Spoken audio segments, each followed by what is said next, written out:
Chairman Cruz, thank you very much. And, you know, today we're having a hearing on climate change science. And while this is an extremely important topic and great for senators to engage on, I'm disheartened by the frame here.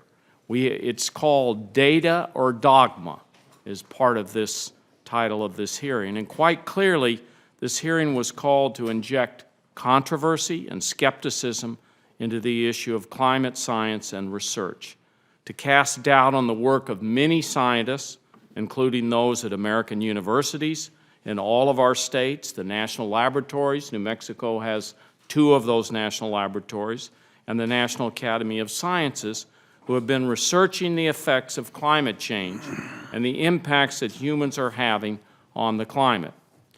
This year is almost over. It will likely be the warmest year on record, and the current record holder last year, 2014. The impact is clear, and people are seeing it all over the world with rising sea levels and increased drought. The Southwest is in the eye of the storm. In New Mexico, temperatures are rising 50% faster than the global average, not just this year or last year, but for decades. Through all of this, Congress has been slow to act. We could be using this time right now to push forward on strong, comprehensive energy policies that curb greenhouse gas emissions. So I want to turn to you, Dr. Titley. I was really interested in your role as the lead oceanographer for the U.S. Navy and your history of 32 years of service in the Navy. And I have a simple question for you. Do we have time to waste, in your opinion? Senator, thanks, sir. There's a saying in the Navy and naval aviation that the 2 things that are of no use to you is altitude above you or runway behind you. Right now, we're putting runway behind us. Now, how much more there is, that's hard to say, but we are certainly taking time that we should be using to start mitigating this. And actually, some of the other witnesses have brought up some things. I think Dr. Curry talked about more research and development for energy. We need to transform our energy system. The federal government, the Congress can be very, very helpful on that. So, but we are not doing that right now, sir, because we have these debates which is fine, but at some point we need to do something. And you believe, I think, that it would be very prudent to look at the science, which is overwhelming, and we've heard the 97, 98%, and proceed to do something in a bipartisan way that's constructive and find solutions.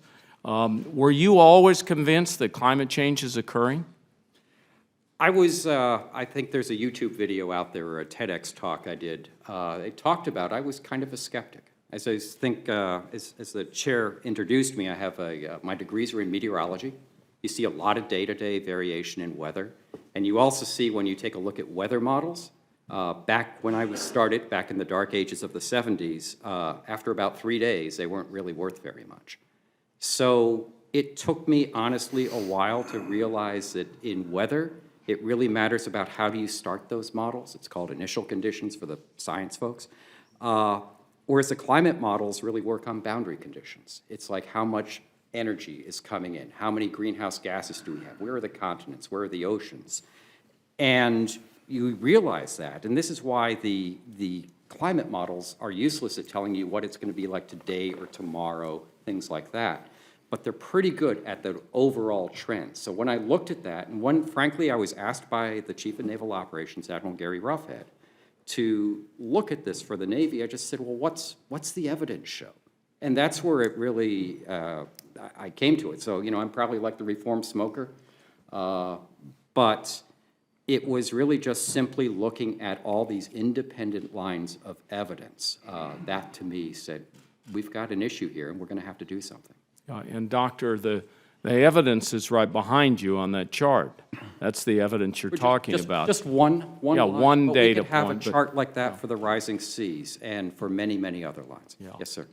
And do you believe science has progressed on climate change? I think the evidence has shown that science in many fields, and including climate, it's not a nice linear process, but fits and starts. So when you take things like, you know, whether it's different observation techniques, I mean, there's a paper that just came out, I think I saw a day or two ago from NASA measurements talking about maybe more snow in Antarctica. We're going to have to look at that.